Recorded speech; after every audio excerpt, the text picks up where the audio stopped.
में आप सभी लोगों का स्वागत है। बच्चों, आज हम कक्षा 11 में बिहारी दास की जो कविता है उसका जो सेकंड पार्ट है आज हम इसमें पढ़ेंगे। इसका पहला पार्ट का वीडियो बन चुका है, आप लोग उसे देख लीजिएगा। तो दूसरा जो पार्ट है, पहले पार्ट में दोहा 1 से 10 तक के जो दोहे हैं उसकी व्याख्या, उसका अर्थ समझाया गया था। अब दूसरे दोहे में 11 से लेकर अंतिम तक जितने भी दोहे बचे हैं उसका अर्थ आपको यहाँ पर समझाया जाएगा। तो बच्चों, आप वीडियो को आखिरी तक देखिएगा ताकि आपको एक एक दोहे का अर्थ अच्छे से समझ में आ जाए। ये चैप्टर बहुत ही इम्पॉर्टेंट है, इसमें से दोहे परीक्षा में ज़रूर पूछे जाते हैं। और बिहारी के जो दोहे हैं उसमें देखने में तो दोहा छोटा लगता है, 2 पंक्तियों का, लेकिन उसमें जो अर्थ है वो बहुत ही अधिक है। तो आप इसको एक एक दोहे को बहुत अच्छे तरीके से समझिएगा, आपको खूब ठीक से समझ में आ जाएगा। तो अब हम लोग एक एक दोहे को पढ़ना शुरू करते हैं। तो 10 हम पढ़ चुके हैं, 11 नंबर का बच्चों ये दोहा है। यहाँ पे बिहारी दास जी कहते हैं, करी बिरह ऐसी तऊ गैल न छाड़त नीच। अब हम इसमें से कुछ शब्दों के अर्थ समझ लेते हैं। बिरह जो राधा है या जो नायिका है, उसके जो प्रियतम है वो बाहर चले गए हैं। तो ऐसी स्थिति में नायिका जो है वो वियोग में जल रही है। तो वियोग ने नायिका की कैसी हालत कर दी है, ये यहाँ पर बिहारी दास ने बहुत ही अच्छा चित्रण किया है। इसमें देखेंगे तो अतिशयोक्ति अलंकार भी आपको आगे मिलेगा।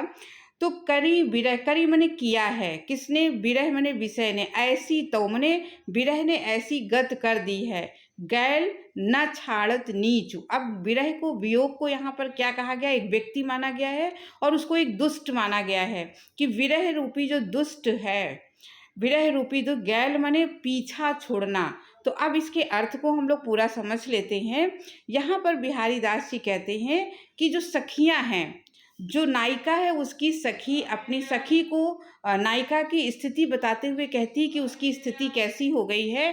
करी बिरह ऐसी तऊ गैल न छाड़त नीच, माने विरह ने नायिका को इतना कमजोर, इतना सूखा बना दिया है। विरह की वजह से नायिका सूख कर बिल्कुल कांटा हो गई है, तब भी उस दुष्ट विरह ने उसका पीछा नहीं छोड़ा है। माने विरह ने उसके शरीर की जो दशा है वो बिल्कुल उसकी दुर्दशा कर दी है। उसका शरीर बहुत ही कमज़ोर सूख गया है, फिर भी विरह उसके शरीर को छोड़ता नहीं है और उसके शरीर से लगा हुआ है, उसको तकलीफ दे रहा है। दीने हूँ चश्मा चखन चाहे लहे न मीच। मीच माने बच्चों होता है मृत्यु, मौत। तो कहते वो इतना सूख कर अपने प्रियतम के वियोग में, नायक के वियोग में सूख कर इतनी कांटा हो गई है। चाहे तो वो मर जाती, मीच बने, चाहे तो उसकी मृत्यु हो जाती, लेकिन क्यों नहीं, आज तक वो क्यों बची हुई है? दीने हूँ चश्मा चखन। चखन माने होता है आँखों में, चश्मा माने जो चश्मा लगाया जाता है कि जो काल है, का वो तो मौत की गली में चली जाती, उसकी मृत्यु अब तक हो जाती, इतनी वो सूख कर विरह में कांटा हो गई है, लेकिन बची क्यों हुई है?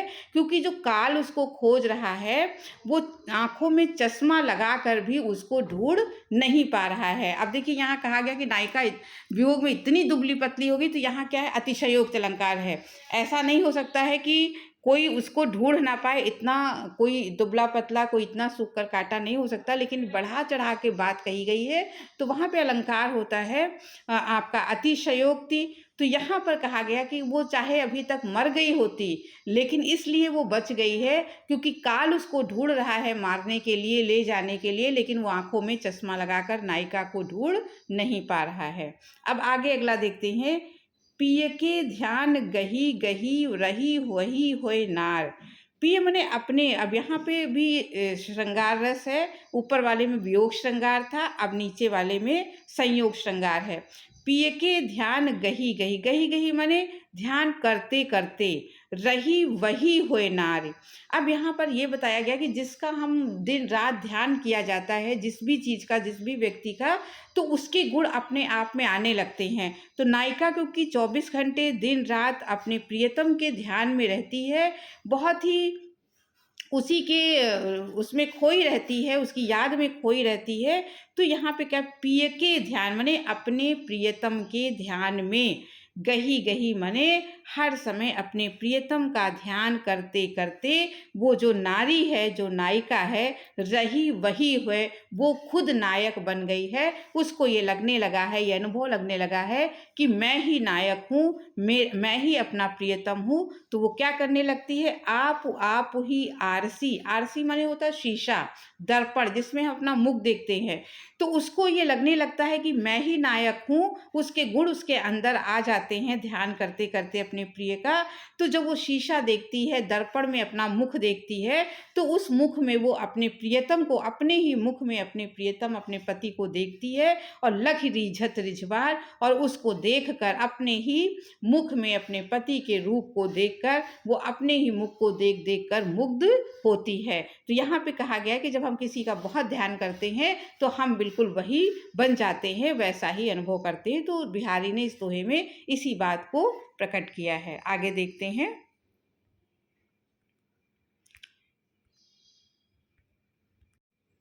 अगला दोहा है जो बिहारी जी ने लिखा है, ये 13 नंबर का दोहा है। जोग जुगति सिखये सबय मनो महामुनि मैन।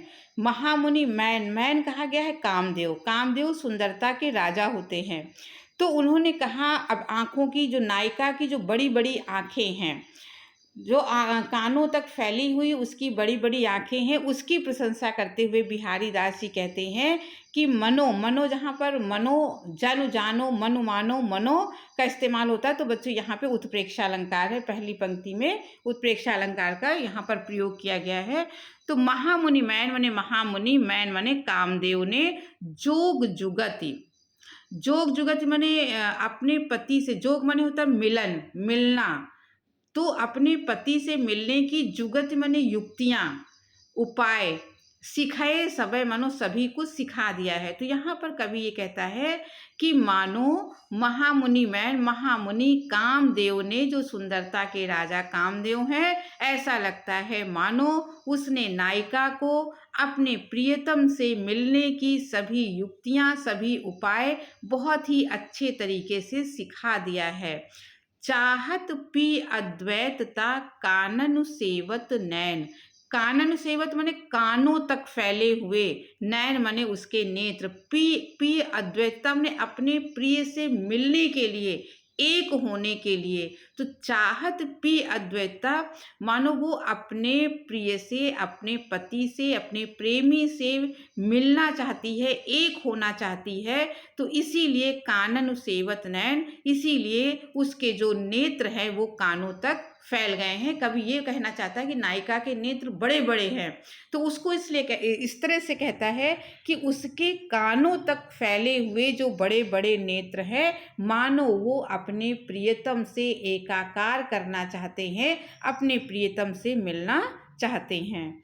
अगला देखिए, आगे देखते हैं। अगला दोहा है, मूड चढ़ायो रहे पर्यो पीठ कछ भारू। अब यहाँ पर कहते हैं कि मूड चढ़ायो, मूड माने होता है सिर पर, चढ़ायो माने चढ़ाना, पर्यो माने पड़ा हुआ है, पीठ माने पीठ के ऊपर, कच भार, कच माने होता है बाल, और भार माने होता है उसका जो भार, वजन होता है। तो यहाँ पर उस कवि ये कहना चाहते हैं कि जो बाल होते हैं वो मूड पे, सर के ऊपर चढ़े होते हैं।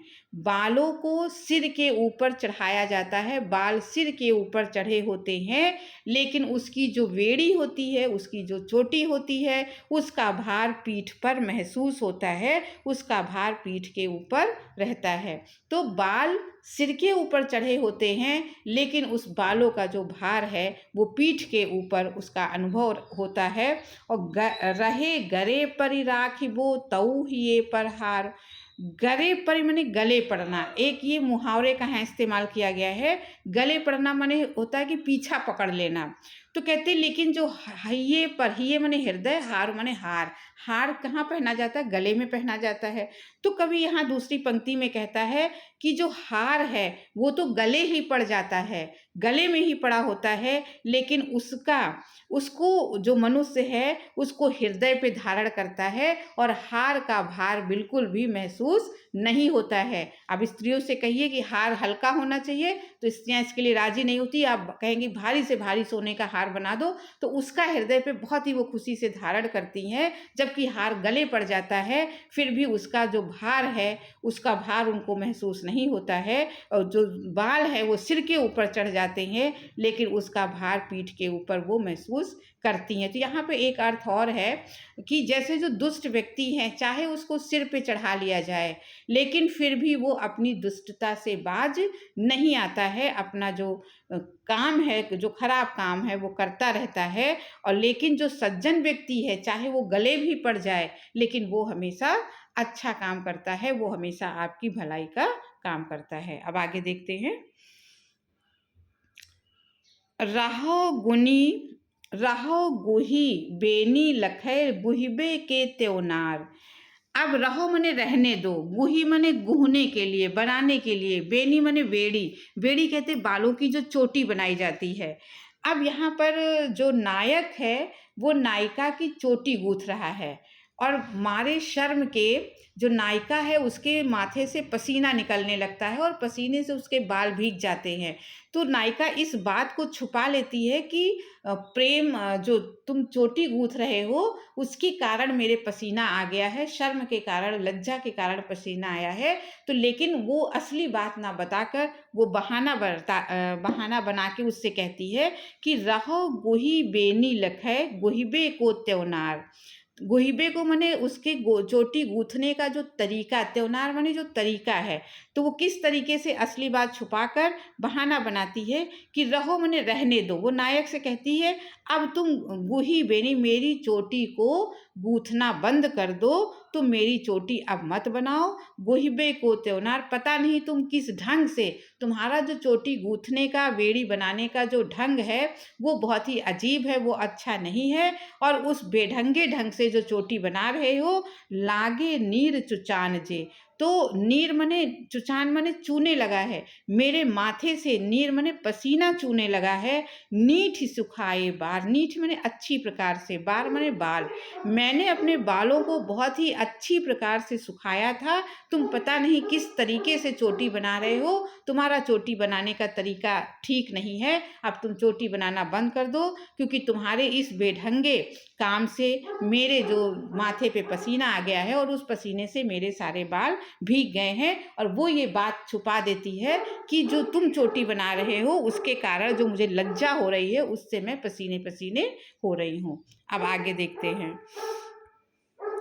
आगे कर मुंदरी की आरसी प्रतिबिंबित प्यो पाए। अब यहाँ पर देखिए बिहारी ने कितना अच्छा वर्णन किया है।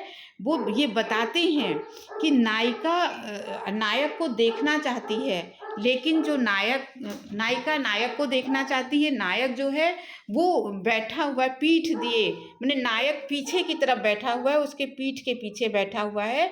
तो किस प्रकार से नायिका नायक को देखती, कहती कर मुंदरी की आर सी प्रतिबिंबित प्यो पाए। कर मुंदरी माने, कर माने होता उंगली, हाथ की उंगली में उसने एक मुंदरी माने अंगूठी पहनी हुई है। नायिका ने अपने हाथ की उंगली में एक अंगूठी पहनी है कि आरसी, और उस अंगूठी में एक दर्पण शीशा लगा हुआ है। आरसी माने दर्पण, जिसमें मुंह दिखाई देता है, एक छोटा सा शीशा लगा है, दर्पण बना हुआ है। तो प्रतिबिंबित प्यो पाए, और उस छोटे से दर्पण में प्यो पाए, उसका प्रतिबिंब, किसका प्रतिबिंब पड़ रहा है, उसके जो प्रियतम का, जो उसके पति का जो प्रतिबिंब है उस अंगूठी के शीशे में लगे हुए दर्पण में उसकी परछाई पड़ रही है, उसकी छाया उसमें दिखाई दे रही है। तो पीठ दिए निधरक लखै, वो नायक की तरफ पीठ किए हुए बैठी है, फिर भी अपने हाथ की पहनी हुई अंगूठी के शीशे में निधड़क माने बेधड़क देख रही है। एकटक दीठ लगाए, दीठ माने दृष्टि, एकटक उसमें अपनी दृष्टि लगाकर वो नायक को लगातार देख रही है। इस प्रकार वो चुपचाप नायक को देखती है और उसको ऐसा करते हुए कोई देख भी नहीं पाता है। आगे देखते हैं। खेलन सिखये अली भले चतुर अहेरी मार। अब मार माने भी यहाँ पर होता है कामदेव, अहेरी माने शिकार करना, जो चतुर कामदेव है। यहाँ पे कवि कहते हैं कि जो चतुर कामदेव रूपी शिकारी है उसने मानो, इसमें भी नायिका की आंखों का वर्णन किया गया है कि जो चतुर अहेरी माने शिकारी, जो कामदेव रूपी जो चतुर शिकारी है, मानो नायिका के नेत्रों को अच्छी प्रकार से मनुष्यों का शिकार करना सिखा दिया है। आगे कानन चारी नैन मृग नागर नरन शिकार, नागर माने नगर में रहने वाले, नरन माने नर माने मनुष्य पुरुष। तो कहते कि कानन चारी माने कानों तक फैले हुए, मानो उसके नेत्र रूपी मृग माने हिरण, तो कानों तक फैले हुए मानो उसके आँख रूपी जो हिरण हैं, उन्होंने नगर में रहने वाले मनुष्यों का शिकार करना अच्छी प्रकार से सीख लिया है। कामदेव ने उन्हें शिकार करना सिखा दिया है। अब आगे देखते हैं।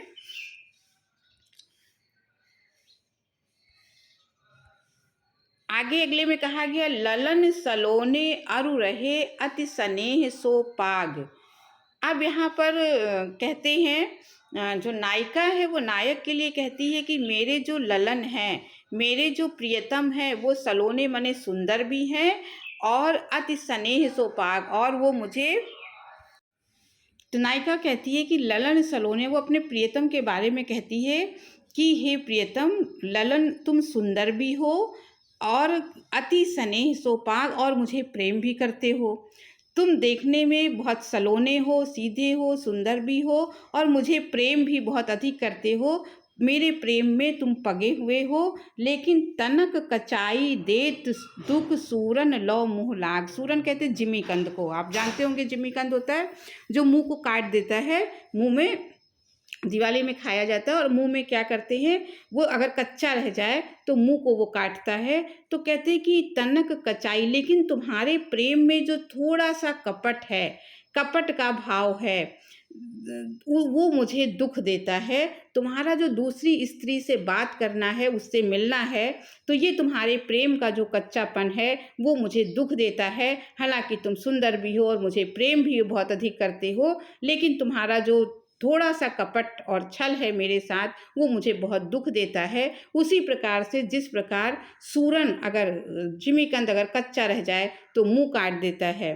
तो कहते इसमें सूरन के अर्थ में भी है कि अगर सूरन को, स्नेह माने, स्नेह के दो अर्थ हैं, स्नेह माने प्रेम होता है और स्नेह माने तेल भी होता है, कि जिमीकंद को उसमें तेल में, घी में चाहे जितना उसको भूना जाए, लेकिन अगर जरा सा भी कच्चापन उसमें रह जाएगा तो वो मुंह काट देता है। उसी प्रकार वो अपने प्रीतम से कहती, तुम सुंदर भी हो, मुझे प्रेम भी करते हो, तुम्हारा प्रेम भी मेरे प्रति बहुत अच्छा है, लेकिन तुम्हारा जो थोड़ा सा छल कपट का कच्चापन है वो मुझे बहुत ही दुख देता है। आगे देखते हैं।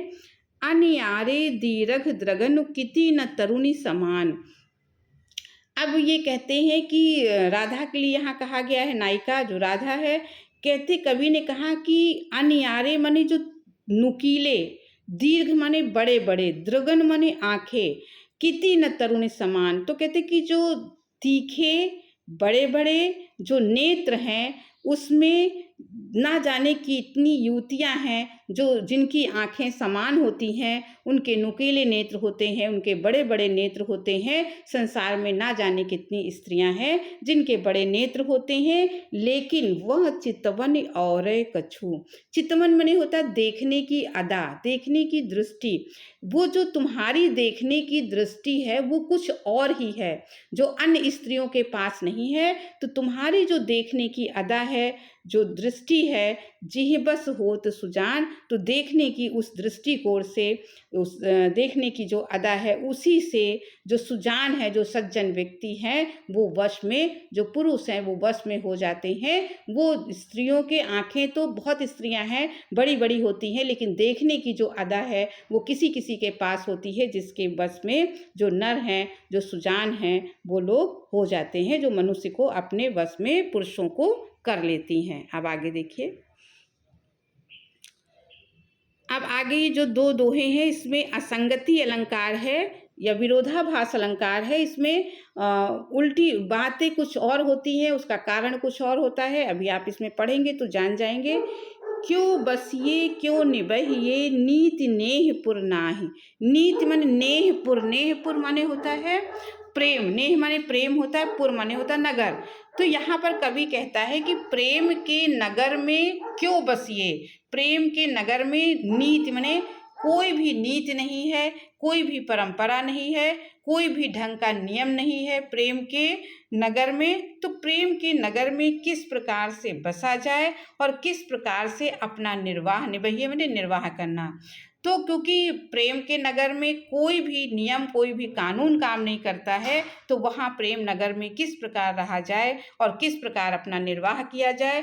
क्योंकि यहाँ पर तो उल्टी ही बात होती है, लगा लगी लोइन करे। लोइन माने होता आँखें, कि प्रेम के नगर में उलझती तो आंखें हैं। प्रेम में नायक नायिका के सबसे पहले आंखें एक दूसरे से टकराती हैं। तो कहती इसमें तो उलझती तो आंखें हैं, नाहक मन बंध जाए। तो अगर आंखें उलझती हैं तो आंखों को बंधना चाहिए। तो कहते प्रेम में क्या होता है, जो नायक नायिका है सबसे पहले उनकी आंखें जो है उलझती हैं आपस में, लेकिन नाहक बेचारा मन, उसने तो कुछ भी अपराध नहीं किया है, लेकिन मन जो है वो बंध जाता है। वो प्रेम के बंधन में बंधता कौन है, मन बन जाता है। तो इसमें उन्होंने विरोधाभास असंगति अलंकार के रूप में कहा कि लगा लगी मने आपस में टकराती आंखें हैं, लेकिन नाहक बांधा कौन जाता है, मन जो है वो प्रेम में बंध जाता है। तो इस नगर में भला कैसे रहा जाए। अगला है द्रग उर्झत टूटत कुटुम। इसमें भी संगति अलंकार है। देखते प्रेम में क्या होता है, यहाँ बिहारी दास जी कहते हैं कि प्रेम के मामले में क्या होता है, द्रग उर्झत, उलझती तो नायक और नायिका की आंखें हैं, लेकिन टूटत कुटुंब, और टूटता क्या है, कुटुंब माने परिवार, और परिवार टूट जाते हैं। उलझती आंखें हैं लेकिन टूट परिवार जाते हैं। जुरत चतुर चित्त प्रीत, चित्त माने हृदय, और नायक और नायिका के हृदय में प्रेम जो है वो जुड़ जाता है। तो तीन चीज़ें हुई, उलझती आंखें हैं, टूटता परिवार है, और जो प्रेम है वो हृदय में बंध जाता है। परति गांठ दुर्जन ही। और नायक और नायिका में जब प्रेम हो जाता है तो दुर्जन माने जो दुष्ट व्यक्ति के मन में गांठ बन जाती है, बैर हो जाता है। दई नई यह रीत, हे देव, ये तो प्रेम की एक अनोखी रीति है, इसमें कोई भी सामंजस्य दिखाई नहीं पड़ता है। तो बच्चों, आपको ये सारे जो दोहे हैं उनका अर्थ बहुत अच्छे से समझ में आ गया होगा। आपको अच्छा लगा हो तो वीडियो को सब्सक्राइब जरूर कीजिएगा, लाइक कीजिएगा, अपने दोस्तों को अधिक से अधिक शेयर कीजिएगा। और इसकी प्लेलिस्ट भी बनी हुई है कक्षा 11 की, आप वहां से और भी वीडियो अगर पढ़ना चाहते हैं तो वहां से आप पढ़ सकते हैं। अब अगले वीडियो में फिर किसी टॉपिक के साथ मिलेंगे, तब तक के लिए धन्यवाद।